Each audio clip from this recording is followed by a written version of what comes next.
Hello and welcome to the show. I'm Mary Grace. This is the Mary Grace Show, and we have with us today one of our most favorite guests, and that is Sam Faddis, also known as Sam the Spy. So you're here for a little bit of spy talk, and we hope not to disappoint.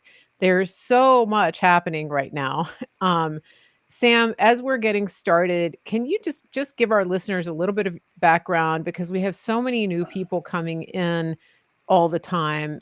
So just read us in here on what your background is and where you're coming from and why we find your input so valuable. Well, first of all, thank you for having me. As You're always, welcome. been too long. We always end up in this Always. mode where we're talking back and forth, informally texting or whatever, and then realize, good Lord, it's been weeks and weeks. I know. Well, look, I was a U.S. Army officer, combat arms officer, also an Army attorney. That's the skeleton in my closet, people. I'm a lawyer. Ended up in the Central Intelligence Agency as an ops officer, which is what normal people call being a spy, but CIA doesn't use that terminology that way. I spent 20 years undercover, almost all of it overseas, Near East and South Asia primarily, running ops. And then I spent about another decade after that working with other pieces of the intelligence community, basically building and running and teaching the training courses to prep operators to go do what I had spent a long time doing on the ground. These days, I don't have anything to do with the U.S. government, and I am, my wife and I, she also is a former intelligence officer, former ops officer, did everything I did it better and looked better doing it.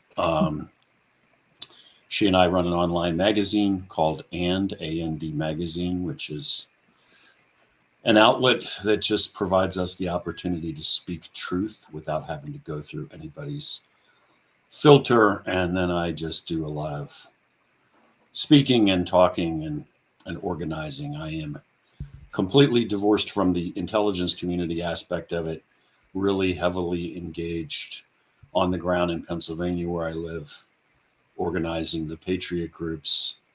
And right now we're pedal to the metal for Donald Trump across this state, max effort everywhere. And Mary Grace has been kind enough to come up and help us with those efforts on a number of occasions, and we really appreciate that. So that's me.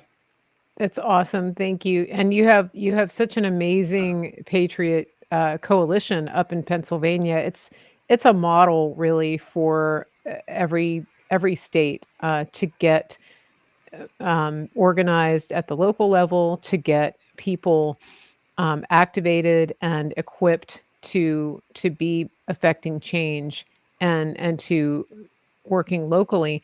The thing that I think is amazing about your experience that really gives me so much respect for you is that you've walked the talk. When we think about CIA, it's usually analysts, and those are the people that usually make the news, and they're the ones that are they're basically like gamers, but Right. they're paid better.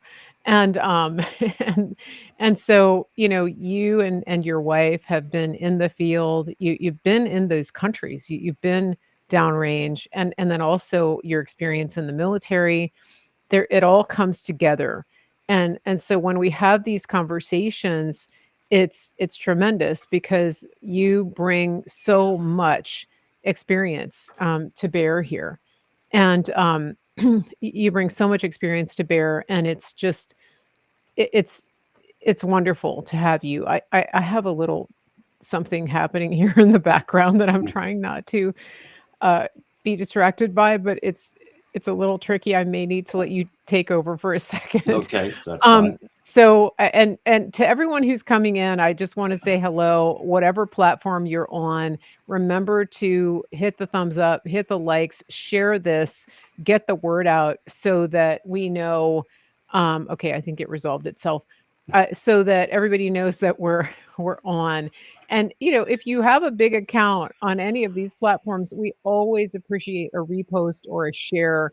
It is tremendous, because in spite of the so-called anti-censorship that's happening on places like X, there's some algorithms that are still left over from before.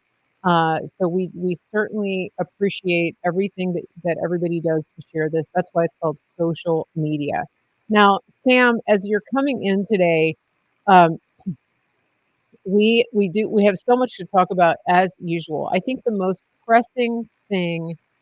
Let me see if I can prioritize here. I don't know.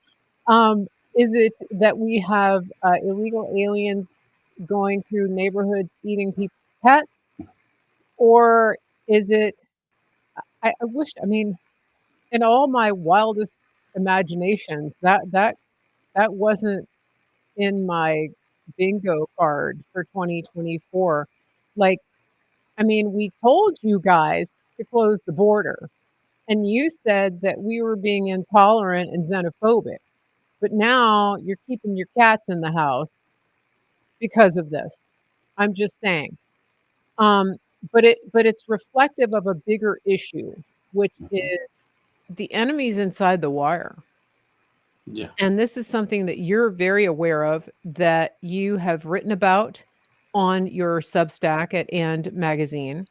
Um, it's not just that they're a few random people, but that it's being seeded around the country Mhm. for obviously intentional purposes.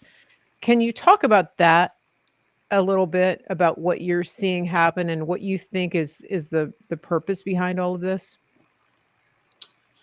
Yeah. Well, I mean, leaving the cat thing aside, which I think is, look, I mean, with all respect for all folks everywhere and cultures and of all varieties, and I have spent a big portion of my life outside the United States.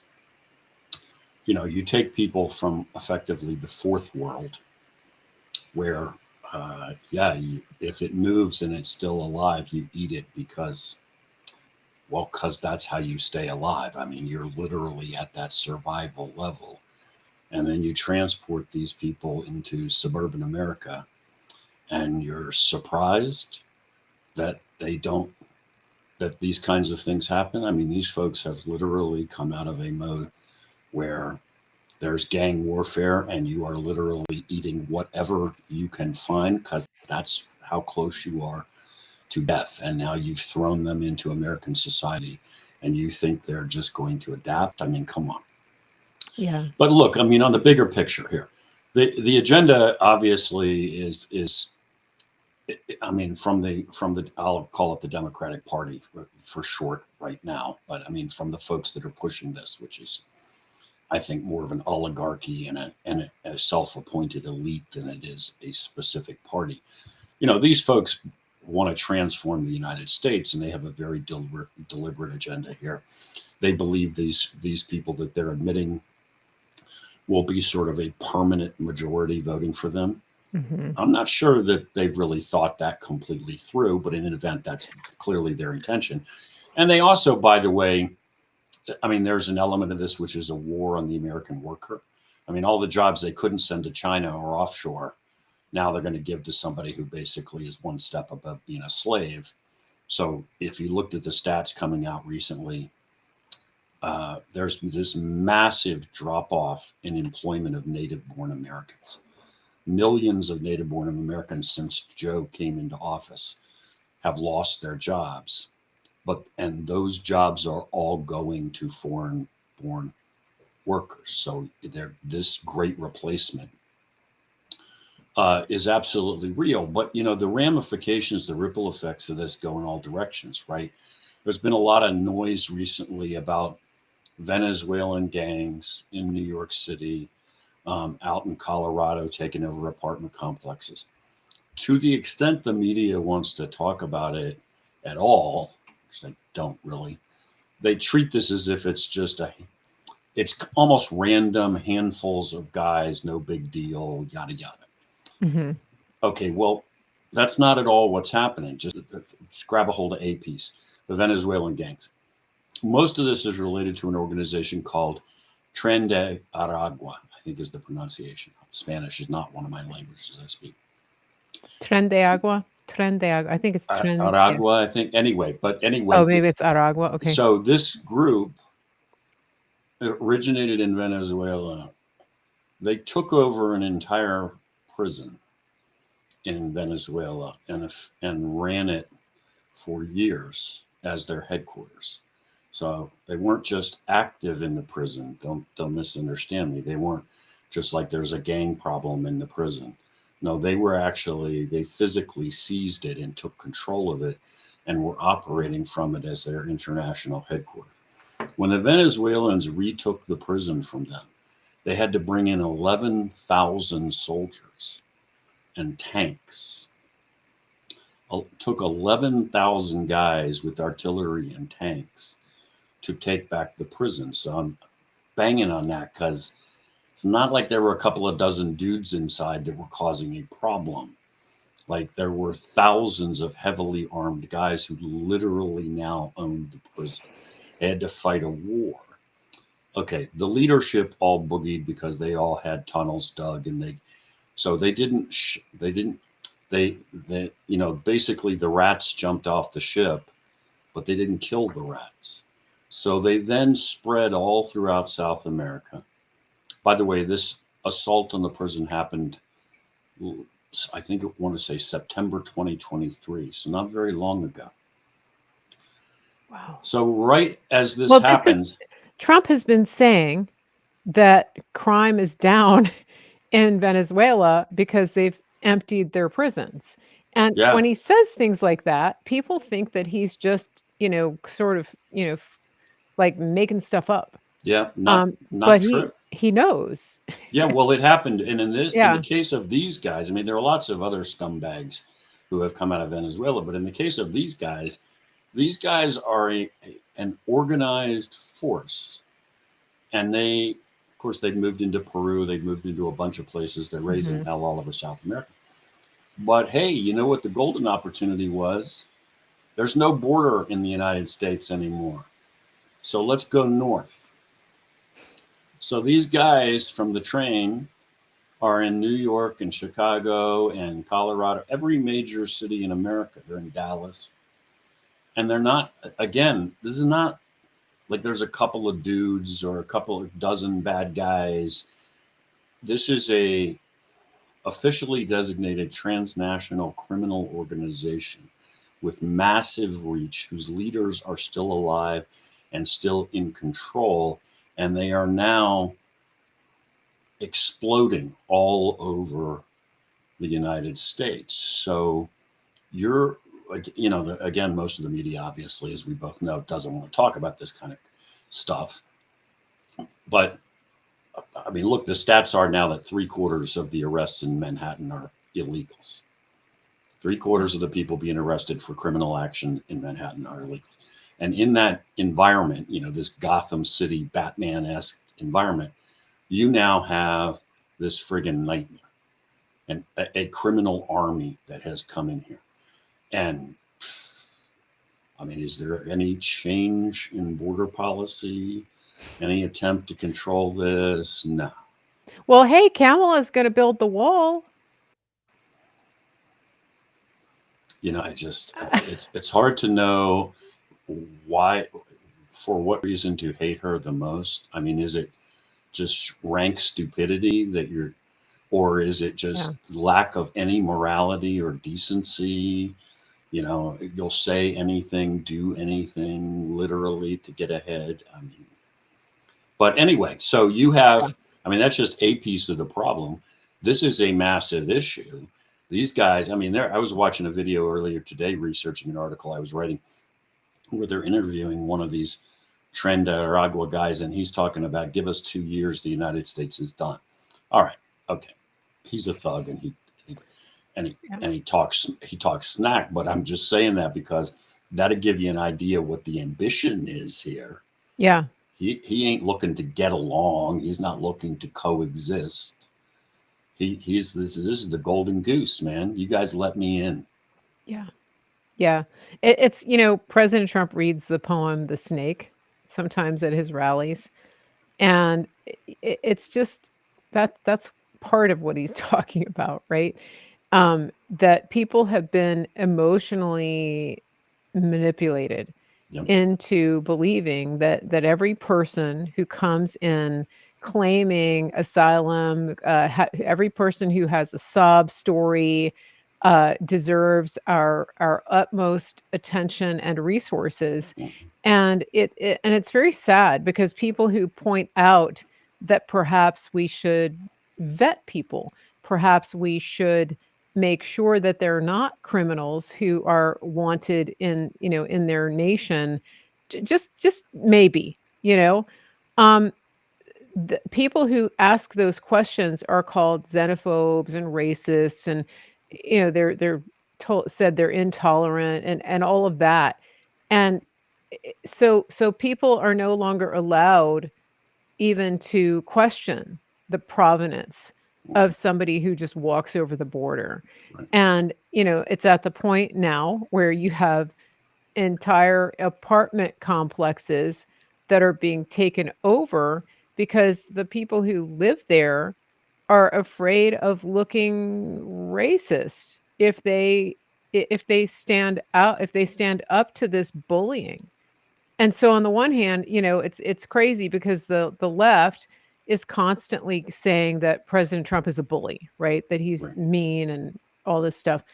But the people that they're importing are the actual bullies. I mean, they're murderers and thugs and gang leaders, Mhm.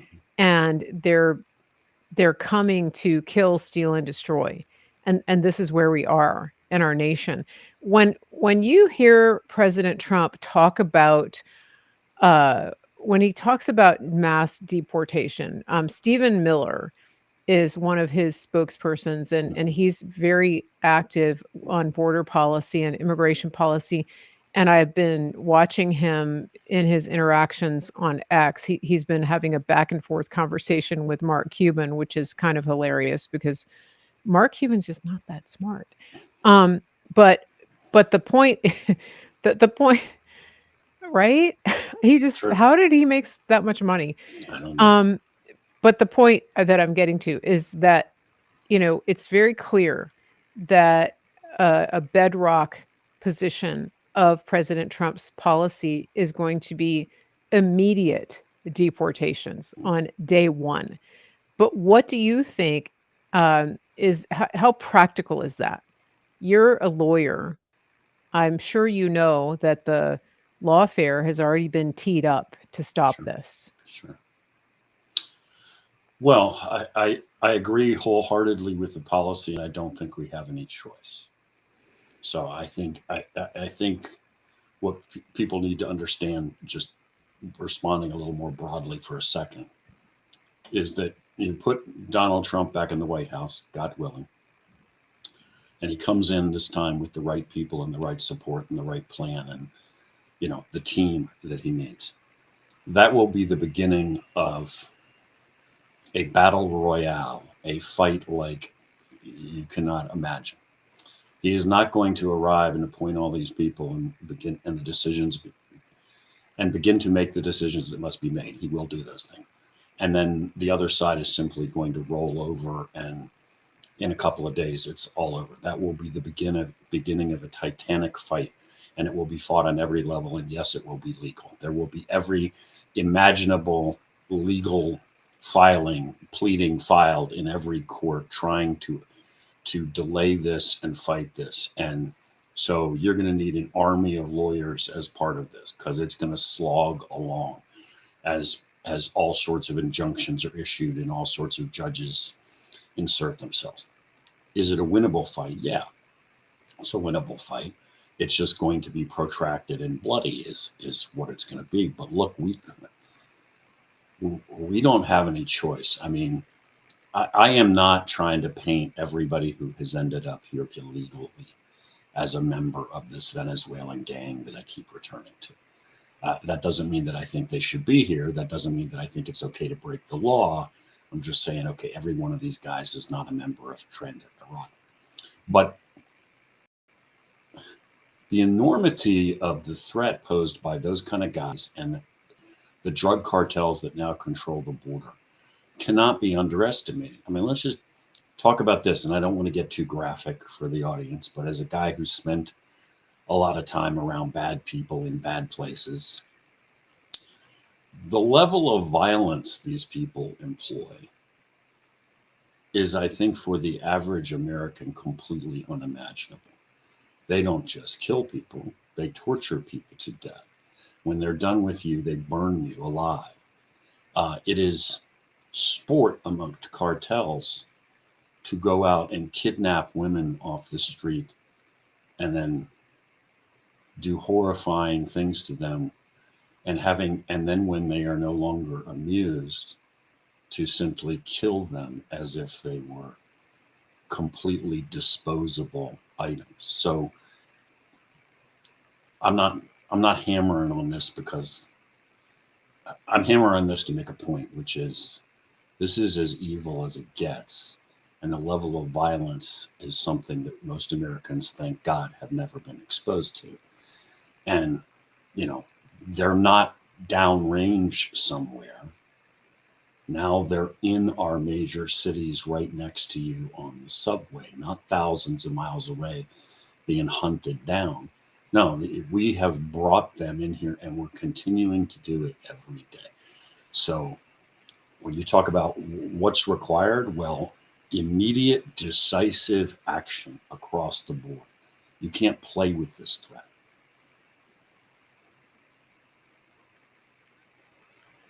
I like it. And I think that it is important to understand that a lot of the people who are caught in this are pawns, that they're being used for political purposes. And when we talk about deportations, when we talk about sending people back, it's not because we hate people. It's because we love the rule of law and the Constitution and the way that our country is any country runs. I've traveled, Sam has traveled. The way that countries work is that you have to stop at the border before entering a country. You go through customs, you show your ID, and in some cases, even as an American, you may not be allowed into that country. Absolutely. And I've been in situations like that where, a passport was issued at the last minute for somebody in my group, and we're in Indonesia trying to get through customs, and she's not getting through because she had a last minute rush passport. Mhm. And so, when the powers that are trying to force this on America tell you that we're being intolerant, that we're racist, that we're xenophobic, and all of these things, they are playing you. And they're trying to make you feel guilty for wanting your country to function like every other country in the world, the way Right. that countries are supposed to function. They have borders, and they have them for a reason. Every country that I have crossed into ever over land has had a border, and there has been a requirement to show your documentation, and in many cases, to tell why you're coming into that country. That's just standard protocol. Absolutely. And you know that too, right? And I'm sure you've been in situations where people that you're traveling with don't get through because their paperwork isn't in order, right? Yeah, look, that we're just talking about one of the basic functions and rights of any nation state, right? To control your own borders, Yeah, control who's allowed to stay there, who's not. This is one. If once you abandon that principle, you don't have a country anymore. right. And I So and that's the point, right? yeah, Yeah. that's right, and that's exactly where we are, and you're exactly right. All as part of this general philosophy of we're bad people, we've done nothing but bad things, we're an evil Mhm. nation, we somehow owe Yeah. it to everybody. enough of this crap. I'm fed up with the lie. Yeah. Let's regain control of our country. We're a nation of immigrants. Yeah, we're also a nation of laws. So follow the law.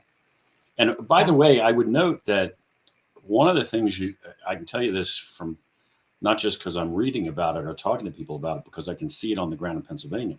Hmm.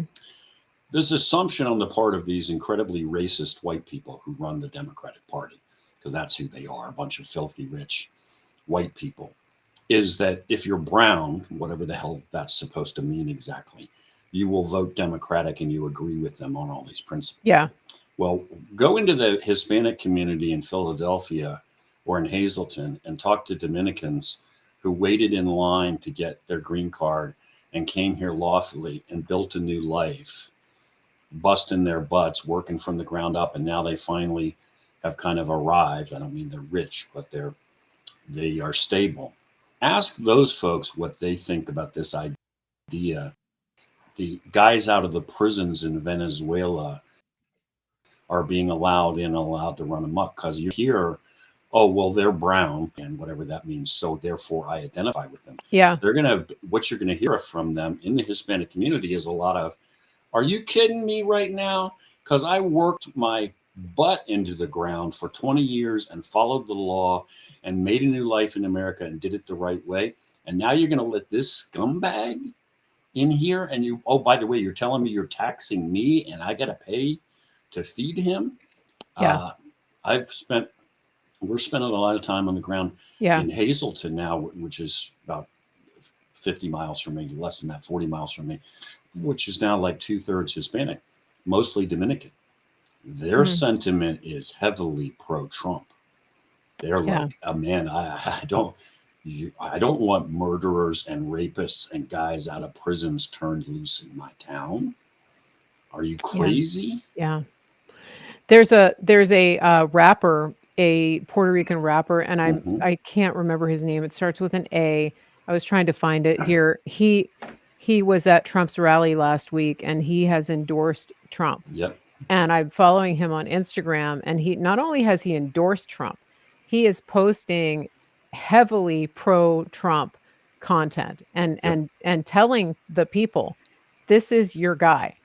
That's right. And he's pushing back on the narrative that has been fed to Hispanics and Puerto Ricans especially. I don't know. I mean, I've spent some time in Puerto Rico, and I'm a little more familiar with that culture than Mm-hmm. with others. But it's it's a socialist country, socialist, I guess, territory, and um, and it has been for quite some time. The healthcare and Mm-hmm. all of that, and also it's highly corrupt. Mm-hmm. And the people, the Puerto Ricans have traditionally really not been uh, Republican leaning, especially in places like Miami. They're just and New York. They're not known for having that leaning. Whereas the Cubans, who have fought their way out of communism, they're known as Mm-hmm. being conservative. So this is a big deal. I don't know if people realize how big of a deal this is. It is a huge deal. It is a massive deal. I mean, Yeah, and, yeah, and, and what I think you see is maybe true of the Puerto Rican community, but in a lot of communities, what you got is a lot of folks who, are not sort of whatever the stereotypical vision of MAGA is, which is probably mostly small town and rural white folks or whatever. yeah, Okay, you got a whole broad swaths of the United yeah, States now. I yeah, mean, that are fed up with this Democratic Party that has morphed into a Marxist party. yeah, And, I mean, when you got RFK Jr. and Tulsi Gabbard getting up on stage and endorsing Donald Trump, well, that's not your stereotypical MAGA constituency right there right, that they're talking to. And right, what they're telling you is, man, this is yeah, the Democratic Party of JFK is dead.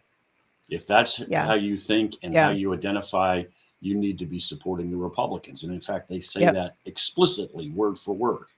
Yeah, and they said, basically, "I didn't leave the Democrat Party left me." Absolutely. And that's exactly what's happening. Everything has flipped They're no longer the party of the working people. They're no longer the party of the middle class. All of the things that President Trump represents, the populism, really, Yes, that's right. are found now in the Republican Party. And one of the things I do want to say to Republicans, um, it's it's important that as we see different people coming in and forming coalitions, um, understand that they're not all going to look like you. They're not all going to think like you. They're going to have preferences and beliefs that don't align with traditional GOP. And as that happens, I would just recommend taking a little gut check and understanding that we, while some of the things that they believe, for example, as a Christian, there are people coming into the party that have beliefs about abortion that really don't align with mine. Mhm.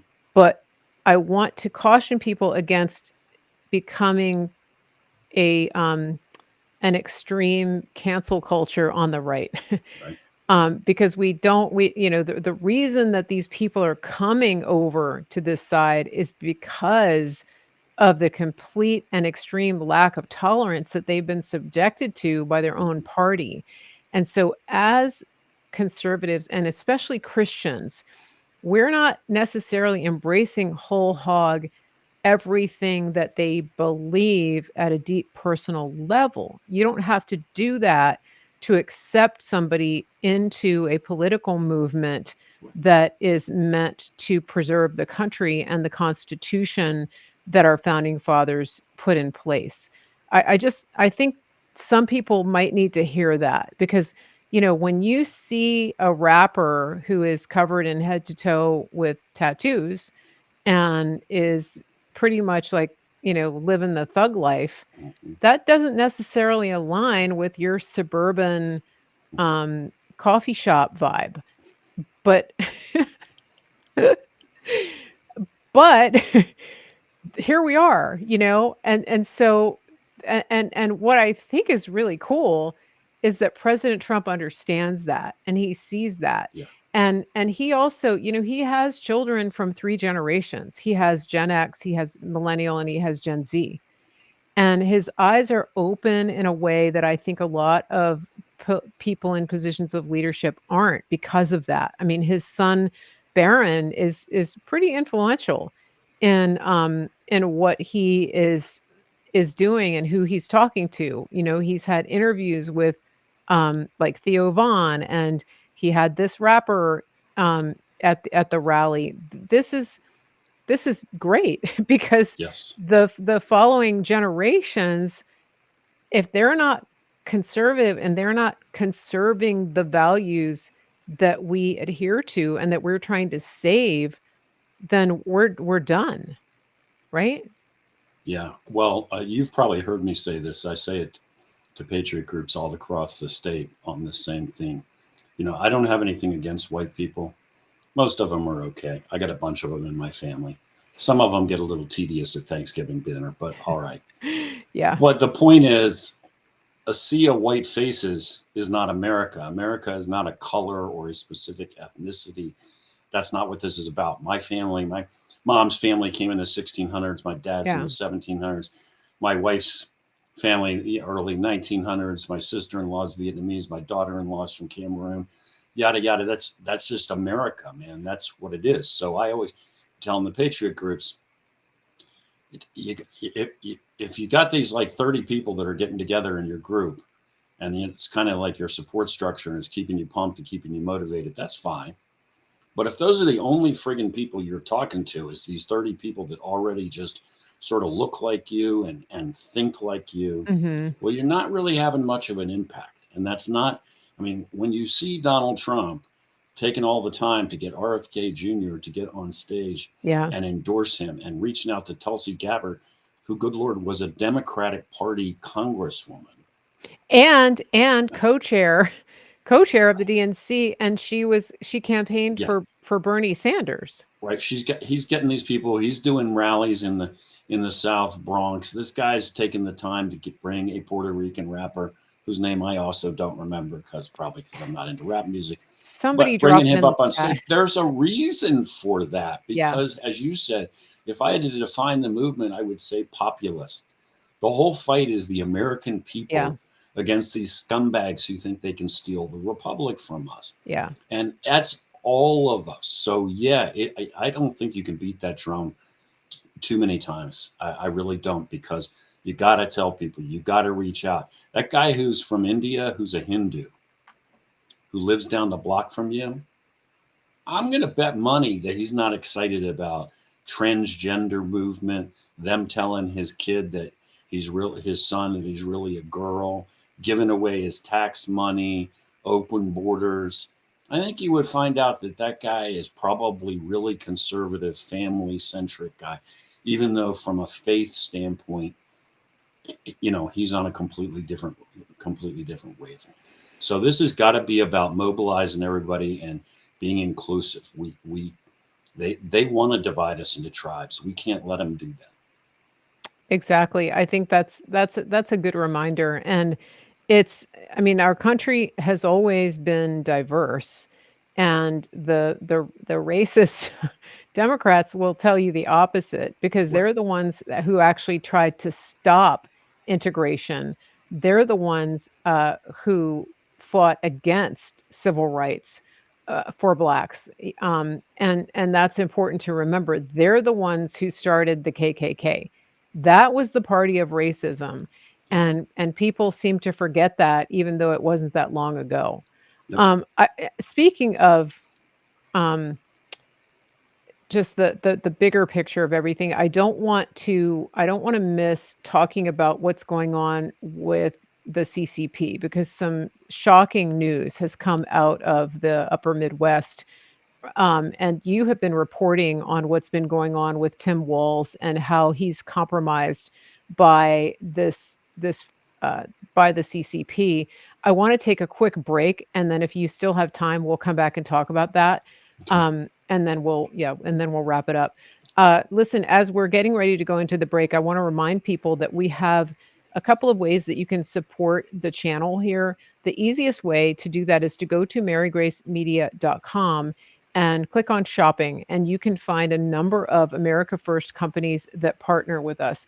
When you buy from those companies, when you do business with them, it directly supports Mary Grace Media and the Mary Grace Show. That's what helps us to keep the internet on, to keep the lights on, all of those things, to travel. For example, when I go to places like Pennsylvania to do on the ground connection with people like Sam and his Patriot Coalition.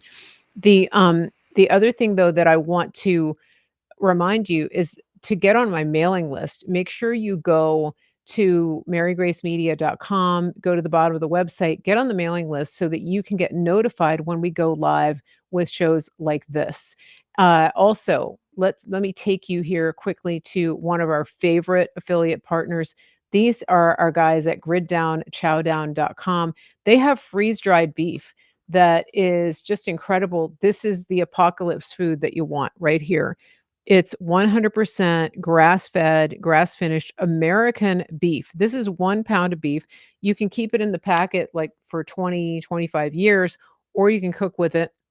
You can get a subscription, a monthly subscription, so that you can get a little bit every month and just stockpile it.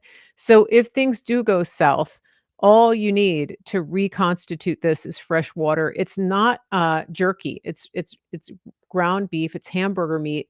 You can make hamburgers. You can make soup. You can make tacos. Whatever it is, when you add water, it's coming back to rehydrate as raw ground beef, okay?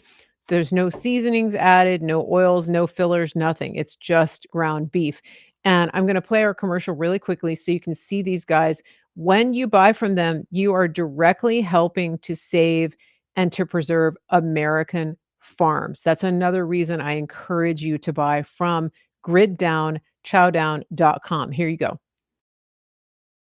This is my brother, and I'm Nace, and we're at the Griddown Chowdown, and this is Larry, who is a local rancher that we've partnered with. Now, Larry, you've been ranching for over 4 generations, is that correct? That's correct. I'm 3rd generation, my son's 4th generation, and I've got some grandkids that are 5th generation. Man, that's awesome. We've been here for quite a while, yeah. All right, now, Larry, your cattle is grass-fed, grass-finished, and pasture-raised, just like God intended them to be. Yes, because I want to know what's in that animal, Right. what it's been fed, and so the only way to do that is for us to keep it all natural, just like God has done it for years and years and years, thousands of years. How has partnering up with us helped you and your ranch? Well, it's allowed us to develop a market that we didn't have before, one that can get directly to the consumer, and that's great. And just remember, more importantly, with every package that you buy, we put a salvation track in there. So from the bottom of our hearts, we thank you for allowing us to do what we believe that God has us here to do. And just remember, God loves you. He really does. Amen. Go to griddownchowdown.com and use promo code MaryGrace. We're back. Okay, so get your freeze-dried beef, and we're back with Sam, and we're going to talk a little bit about the Chinese Communist Party, who are unironically buying up American farmland. So when you buy the beef from our friends at Griddown Chowdown, you are helping them really stay in business. Okay, Sam, what's going on with Waltz? What's going on with is it Gretchen Whitmer's close aide who has been arrested for espionage? This should be headline news everywhere, all over the country. It should destroy Kamala and Waltz's campaign. But here we are. She's the media darling, and he's like the smiling grandpa.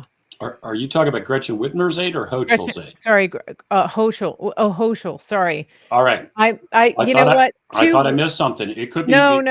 It could be Whitmer's aide any minute. I don't know. I know. I got him. I got the two witches mixed up. Okay, sorry. Easy to do. I was like, wait, Whitmer, what Hochul?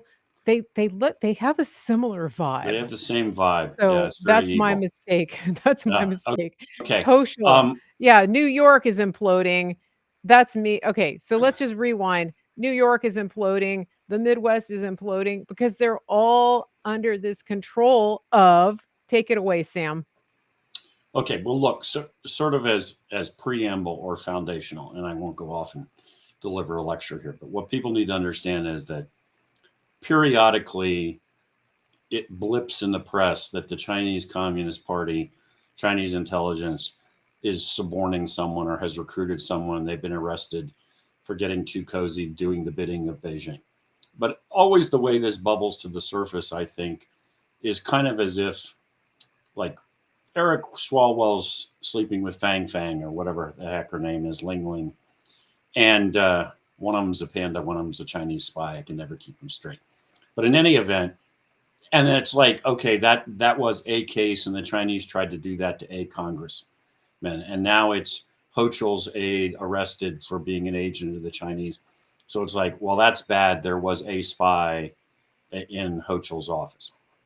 But Nancy Pelosi had a driver. No, sorry, Dianne Feinstein. Dianne Feinstein had a driver and an aide in her office for years and years and years. I mean, the point people need to absorb is the Chinese do this all day, every day, all over the United States on an absolutely industrial scale.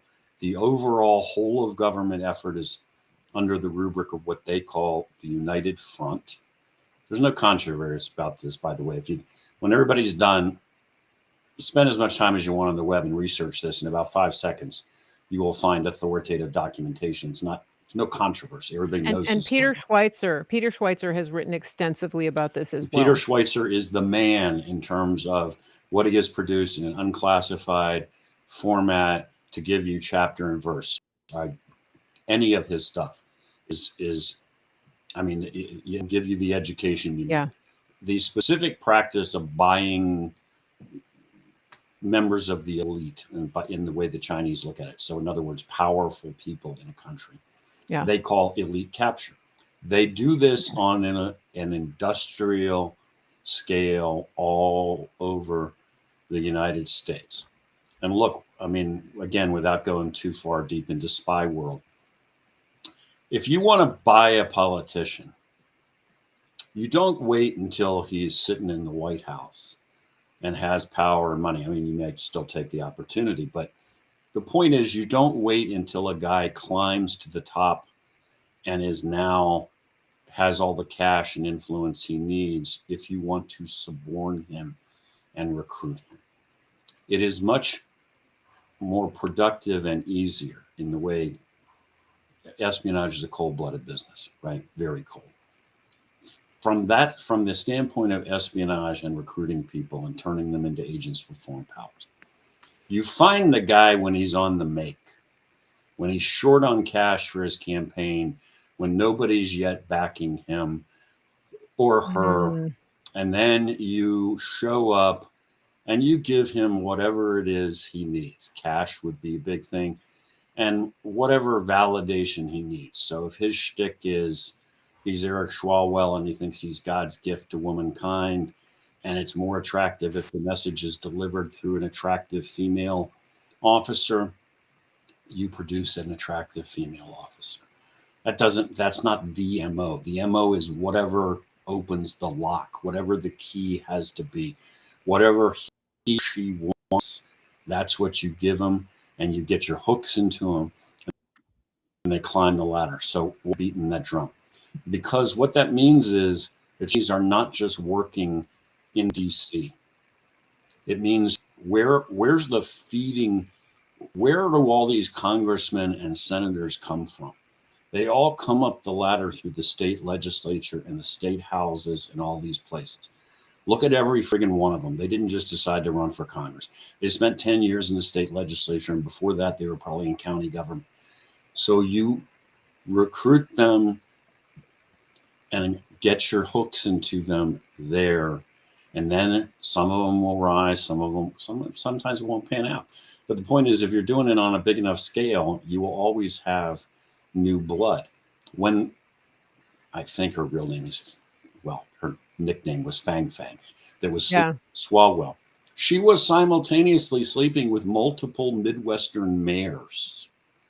I don't mean necessarily she was literally simultaneously with the mayors. I don't really care. But the point is, she was carrying on the same kind of relationship with a whole string of guys, and most of them were actually mayors of American cities. So if you think this is only going on in New York and DC, that's not how this is being played. It's all the way down to the state level. It's going on everywhere. So Hochul's aide and her husband were arrested because they have taken, I don't even know that I've seen a final figure. They millions and millions and millions of dollars from the Chinese government. They own, I think, they have a $4.2 million house. They also somehow have like a $2 million condo in Honolulu. I think there's a third house I'm forgetting about. I'm not talking $50. These people were rolling in money. Yeah. So now, the focus is on Walls, and I'm still trying to get completely caught up with everything coming out about him. I mean, this is a guy who, by his own admission, has made 30 trips to communist China. Yeah. And understand, I mean, that's a crazy number of trips that he made, but he didn't just go over there by himself to snap some pictures 30 times. Right. He took groups of American students over there. First, he taught for a year there. And then he kept taking back these tour groups that would stay for really extended periods of time. Well, understand how communist China works. You don't bring big groups of American students, show them around the country, take them places, and just ignore the Chinese government. In fact, you can't do that without permission from and with the Chinese government and cooperating with the Chinese Communist Party, because they're not letting people just come and see anything they want to see in communist China. It's also the unanswered question of who paid for all of those trips. At least some of them were paid for by the Chinese government. Also, of course, the big question, wasn't this dude in the National Guard and had a secret security clearance this whole time? So how did he get permission to go back and forth to communist China for extended periods of time and nobody raised any questions? Was he even reporting it? Was he hiding it? If he wasn't, how did he get approval? other big pieces floating Yeah. around. There's one of these Chinese police stations is what they get called in the press, operating in Minneapolis, and Walsh has connections to the group that provided the space for that. And a police station is not a very satisfactory term. These police stations, so-called, are centers that the Chinese use to target dissidents. So what they're really about is hunting down and targeting dissidents on American soil and either bringing them back to China to face the music or threatening them to make them shut up. So like they show up, you're a Chinese person, you're on US soil, you start actually talking about the horror that is the Chinese Communist Party. They show up with a picture of grandma in her house back Right. in Beijing, and you understand that either you're going to shut your mouth now or grandma's going to face the music. Right. So there's just this, now there's this counter narrative on the part of Walsh's people that he's been a critic of China, that he was somehow a pro-democracy guy. Yeah. And you're like, you know what? I mean, come on. Come up with a lie, but don't come up with a stupid lie. He was a critic of China for decades. That's what you're telling me. And the Chinese Communist Party kept allowing him to come to China and bring students into China to spread an anti-CCP message? No, that doesn't happen. That's what they tried to tell us about the governor of Georgia as well, right? Because he was he's pretty much owned by China. Yep. And same thing. And Mike Pompeo, for those of you who may recall, at the beginning of 2020, I think it was just before the pandemic hit, he was at a conference when he was Secretary of State. He was at a conference, a governor's conference, and he was speaking to the governors, and he told them that he had a list of that the CCP had compiled, and it was a ranking of where they saw the governors in terms of being sympathetic to China, which translates to easily controlled, to resistant to China. And it was on a scale, I think, of like 1 to 5. And he looked around the room and he said, most of you probably know where you fall on that scale, which it was a moment that I think is unforgettable to me. You know what I'm talking about, right? And I encourage people to go and look that up because it was very telling. And so it's not like we don't know that this is happening and that these people are under the influence of the CCP. The question is, what do we do now? How do we combat this? And how do we get the CCP out of our country and out of our skies? Because as we have a member of our chat who's saying, let's not forget the spy balloon, right? The more than one spy balloon. It's concerning, and they're buying up real estate, and they have a presence off of Taiwan now, which is bigger than it used to be. Most of which would not have happened under President Trump's watch. So where do we go? How do we deal with this? Well, I mean, the immediate problem is that they have been so successful, they being the Chinese Communist Party, and particularly Chinese intelligence, and they have in one way or the other compromised so many people, and they have drawn so many people into bed with them economically, that you're really, I mean, no pun intended here, going to break a lot of people's rice bowls by pushing back on this. Because, I mean, why won't the NBA criticize communist China? Because they make $1 zillion off of televising games, and that's Mark Cuban's issue. And that's Mark Cuban, right? And that kind of factor. Yeah. Excuse me while I tell people leave me alone. So that kind of factor is enormous. Plus, when you got a whole bunch of people that are compromised even more directly, like they're actually taking money from Chinese intelligence, they don't really want an accounting. But I mean, this is a massive counterintelligence issue, and the FBI needs to get off its butt and go back to work. But we also need to make some fundamental decisions. You can't let thousands and thousands and thousands of Chinese researchers into every university in the United States working on all of these very sensitive projects and then think you're somehow magically keeping track of what they're doing. I mean, at some point, the scope of the problem is what I'm saying is so large that there is no organization on earth that can put its arms around it. So the first thing you have to do is dramatically limit their access and the number of them that are on our soil. And then you're going to have to get serious about counterintelligence. But look, somebody in the chat said something about Biden. I mean, let's go right to the top, right? Yeah. Patrick Ho was like, you know, the effing spy chief of China that's in touch with Hunter Biden, CEFC China Energy's point man on the ground in the United States. CEFC China Energy was not a legitimate commercial company. It was an intelligence front. It was there for one reason, to compromise people in target countries. Ho was on our soil. He was doing this with the Bidens. He was doing this with African officials. The FBI knew it, covered him, monitors his phones, physically surveils him. They arrest him. DOJ puts him in prison for compromising African officials on our soil. They do nothing about the exact same contact he's having with the Bidens. In fact, when DOJ prosecutes him, they redact from the evidence, the transcripts submitted, any reference to the Bidens. So they accuse him of being a spy, in effect, and buying people on U.S. soil, and we sent him to prison for that.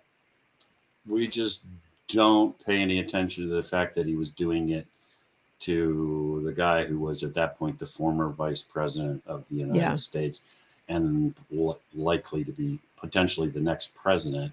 That was not a significant CI issue. It was important, apparently, to put him in jail for buying the Ugandans. I mean, come on. It's like, okay, what do you want to do? Well, I don't know. Do your friggin' job, man. Yeah. Put some of these people, arrest some people for taking Chinese money and send them to prison. Then it would get a lot less fun. Yeah. I mean, that's what you do. That's how you stop people from spying for a foreign power, because you put the fear of God into them. I don't want to go to prison for the rest of my life. I won't do it. Yeah. Well, we've seen pretty clearly the lawfare that has been put in place by this administration and whoever's controlling them, because let's be real, Joe is not acting of his own accord. Of course not. Nor is Kamala. Right. And I think it's worth noting as well that 12 out of the past 16 years have been under the control of the Democrat Party and the Uniparty. They've been working in tandem. And then the 4 years that Trump was in office, he was also hamstrung a great deal by the people working against him. Sure. And so the Democrats have had a solid 16 years, with the exception of the speed bump that is Trump, to wreak havoc on this nation, on the rule of law, on the way that our country is running. And all you have to do is look around and see the lawlessness, just the utter lawlessness that has taken hold of our country, to understand the way these people operate. And look at the cases against President Trump. So much of what they're doing, I mean, I didn't know in my lifetime that we would see one political party persecuting their political opponent using lawfare and getting them convicted on sham convictions in kangaroo courts. I mean, that this is what happens in what so-called developing nations and third world banana republics under dictators. This isn't how America is supposed to work. What do you think is going to happen if we can switch over quickly just to these lawsuits? And I know we're running up on time here, so I want to get this in, but what do you think is going to happen with President Trump? I mean, the Democrats got their talking points, their optics, which is convicted felon. That's what they wanted. Mhm. and rapists. That's Mhm. the other thing, even though he wasn't actually convicted of rape. Um, but that doesn't matter because facts don't matter to them. Uh, his sentencing has been pushed back again Mhm. until after the election. What do you think's going on there?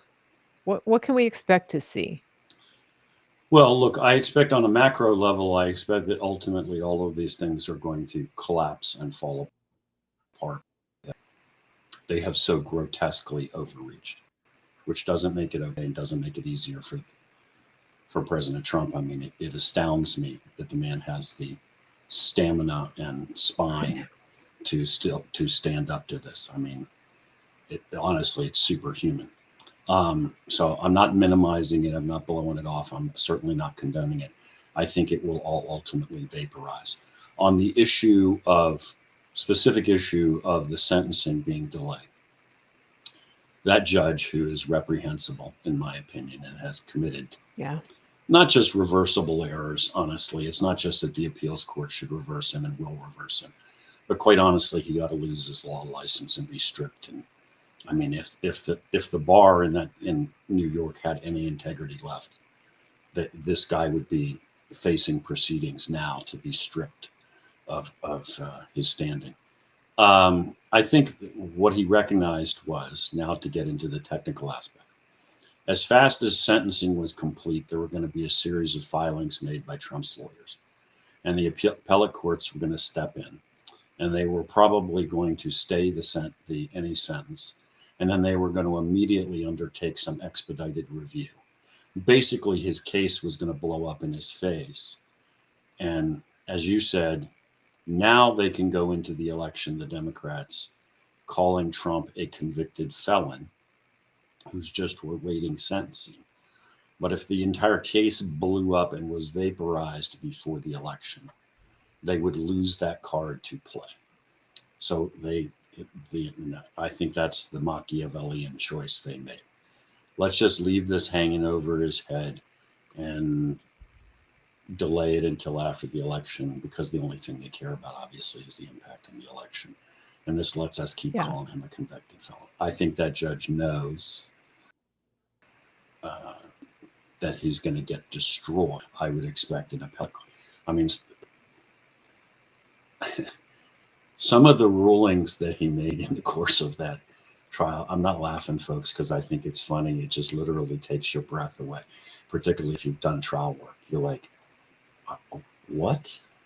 But honestly, Yeah. that's true of so much of what's going on with Trump, right? This whole business about supposedly raping somebody in a dressing room in a department store in New York City. So you're like, a lady who can't remember even what year this supposedly happened. And like, so here's Donald Trump, who can't walk down the sidewalk in New York without drawing a crowd, and couldn't then, whenever then was, in a department store right in the heart of Manhattan, shopping. So what? How many hundreds of people do we think are surrounding Donald Trump at this point in time, snapping pictures of him, asking him for autographs? And then he somehow bolted out of this group and, I don't know, tackled this lady and dragged her into a dressing room, and nobody noticed this. And Right. I mean, it just, you're like, come on, man. It's like, this is the dumbest thing I've ever heard. This case should never have made it to, it should never have made it to court. I mean, I can't even believe that anybody would review that case. Anyway. Yeah. Yeah. Exactly. But it's about the narrative, it's about the optics. And this is something that I've noticed on social media, especially I've seen this on Facebook, especially the the Kamala Harris Waltz campaign has so little foundation underneath it that the surrogates and the trolls that are out there carrying water for them, all they have for talking points is is the name calling, the narrative that they have for Trump. And so, the comments we see, it's constant. It's 34 felony convictions, convicted rapists. Like that's all they've got. They never come in with facts. What's the policy? I mean, if you like this person, let's leave Trump out of it for a minute. Why would you choose this person? Who is it that you're voting for? What policies are you voting for? They don't have that because there is none. And so this is important. It's meant to get inside your head. It's meant to demoralize you. It's meant to put you on the defensive. And when that happens, I just go on offense. Okay, so all that aside, why is your person better? What is it Yeah, that they're going to bring right. to the table? And they have nothing. Let's And this talk is about policy, right? yeah, and this is why they're coming out now and attacking Trump and blaming him for the Afghan withdrawal. And you're just like, we're what? Because they have egg on their face because Trump is the one that went to Arlington on the 3rd anniversary and laid the wreath. They didn't bother to pick up the phone. They still haven't picked up the phone to talk to any of these Gold Star families and didn't show up for the 3rd anniversary. Biden was somewhere on the beach on vacation. Kamala was off cackling somewhere, and Trump was there. And that made them look really bad. So what do they Yeah. do now? They have to blame Trump. Like, okay, Yeah, well, I yeah, mean, on that point, I would just like to say that, I mean, I agree with you 100%. And on this whole issue about the ceremony at Arlington, it is so reprehensible to me, the actions that Kamala and Joe and their minions have taken, because, I mean, these people are dead and they died in the service of the country. And you expect soldiers, sailors, airmen, and Marines, and I guess I'll throw in the Coasties too, and the Space Force. and this, oh, I forgot the Space Force. Yeah, I don't know what to call them. Like Guardians, that's what they call them. You expect these people to lay down their lives for the country. There's this commitment, this bond. Yeah.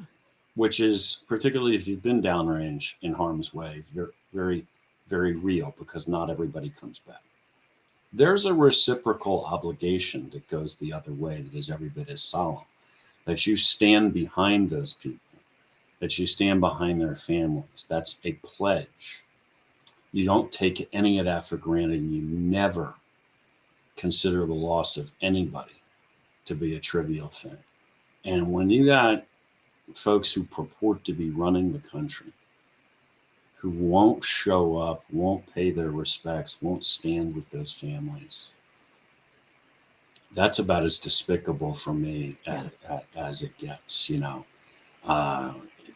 We don't cut people away. We don't leave people behind. We don't forget people. But these folks obviously do, because that they consider them disposable. And that whole decision to politicize that and then try to attack Donald Trump and his people for the fact that they were there graveside at the invitation of the families. Wow, man, you are down so far in the slime at that point. Yeah. It's mind-boggling. Good that you could crawl that low to turn something like that into try to turn it into political points. Yeah. Yeah. And the family members came out, and many of them issued statements because of Kamala's behavior. And President Trump just posted them all on his social media, and then he made it into a compilation. Actually, if you didn't see that, it's on my Rumble. You can see it on my Rumble page from last week. It is it's just, obviously our country is at a crossroads, and we're coming into an election that they keep saying this is the most important election. They've been saying that for the last couple of cycles. This is the most important election. Yeah. And the last thing that I want to end with is a post that President Trump made day before yesterday about he basically put the deep state on notice. It was a cease and desist. Did you see that? Yeah. it was pretty powerful. It's a little bit too long to read here, but I did share it on my social media. Um, it's not that long, but he says, cease and desist. I, together with many attorneys and legal scholars, am watching the sanctity of the 2024 presidential election very closely because I know better than most the rampant cheating and skullduggery. He used that word, skullduggery, that has taken place by the Democrats in the 2020 presidential election. Now, there is a lot more on this, but he goes on to say, please beware that this legal exposure extends to lawyers, political operatives, donors, illegal voters, and corrupt election officials.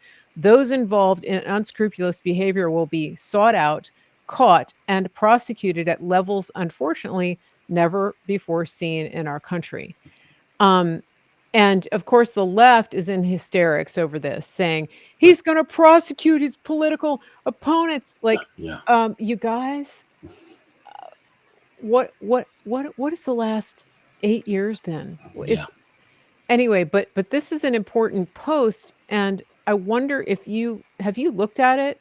Are you able to comment on it from a legal standpoint? Well, I mean, I think he's saying we're going to apply where the law is going to be applied, and he's absolutely right. And look, I'm not sort of have never blanket endorsed every accusation of election theft or fraud just because somebody has brought it. Okay, I'm not going to issue a blank check and say every theory that everybody has ever come up with is valid, because that's not true.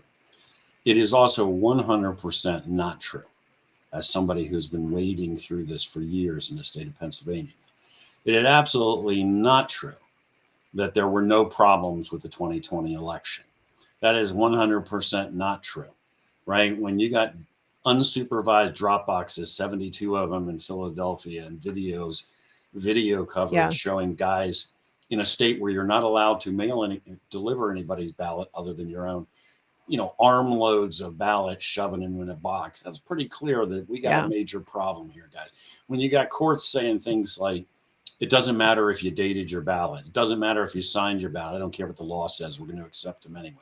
On and on and on. I mean, there's massive issues with this, and he's just saying we're not going to take it anymore. I'll come back to my, and I know we're getting ready to close, a point that I made some time ago. Yeah. Donald Trump gets elected, God willing, and arrives with the team he needs this time. Not 6 guys in a suitcase, but the thousands of people that he needs, which is the efforts to assemble that team are well advanced. That is the beginning of a Titanic fight. The other side is going to try everything on earth, and it is going to be a brawl. And I know, yes, that's a metaphorical reference. Nobody's talking about going and beating people in D.C., but it is going to be a fight, and it's going to go on for, I don't know, a couple of years anyway, as we try to wrestle this out of control deep state under control and put the people back in charge in DC. So, I mean, him going and being inaugurated is the first step. Yeah. And then we got to get through that. And you're going to have to fight a war, man, in that city. How well, Sam, how well do you think he is prepared now compared to 2016 going into no comparison. This fight? First of all, he personally now has the experience. He's a very, very smart individual and very substantive. But let's keep in mind that he arrived as having spent his life as a corporate business person in one world and did not have the experience. I'm not suggesting he's oblivious. I'm just saying there's one thing to sort of intellectually have an understanding and another to be wading around it. But also he just didn't have the team. I mean, the first step is, as president, I think there are 4,000 appointments that need to be made day one. That's not the end of the process. That's the beginning of the process, because every one of those appointees then needs to start bringing in hundreds and hundreds of people into the organizations they're put in charge of. So all the way through his administration, frankly, he was getting terrible, terrible advice from people. in retrospect, he could not trust, but had no choice but to trust. CIA just as a microcosm. He's appointing Gina Haspel as CIA director. Well, she's John Brennan's girl, and John Brennan is his number one enemy. And he might as well have appointed John Brennan to come back and take over CIA as have Gina. That's putting an enemy in charge of the most important spy agency you have. Why? Because he got terrible, terrible, terrible advice. And so those efforts are night. I can tell you because I have been involved in some of those discussions. The efforts to assemble that team are really, really well advanced, and the policy documents have been written and the teams assembled. So it will be nothing like it was in 2016. It will be an army of people that arrive in Washington, D.C.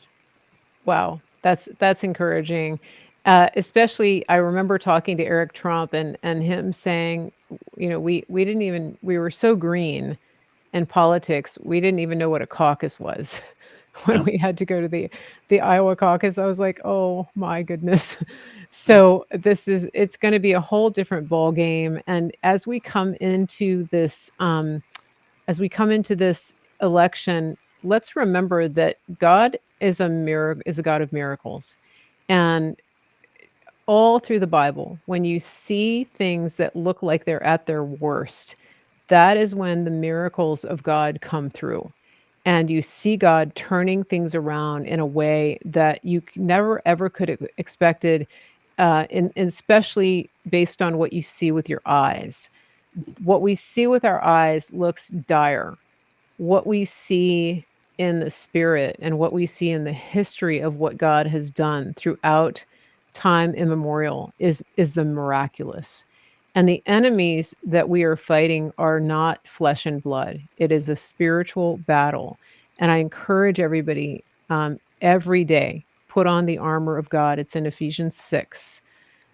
Do that and pray Psalm 91 covering you and your family, because this is a spiritual battle. And I know that many are weary.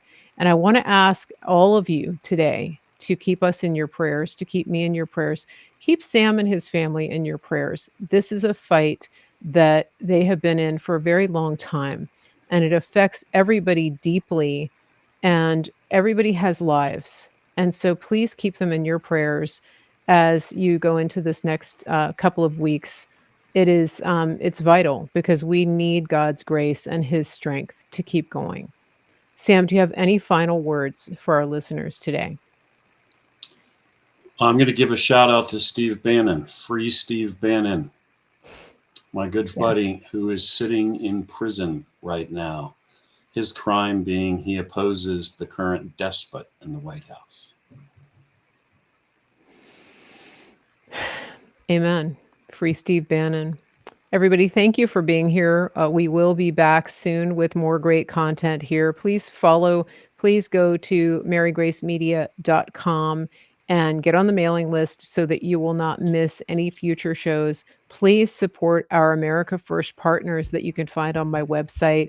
That is how we keep the wheels going here. That's how we keep the lights on. And we do appreciate it. And these companies appreciate you. They appreciate you taking the time to click on their link and go and buy their product, rather than some of the things that you can get maybe a little more instantaneously.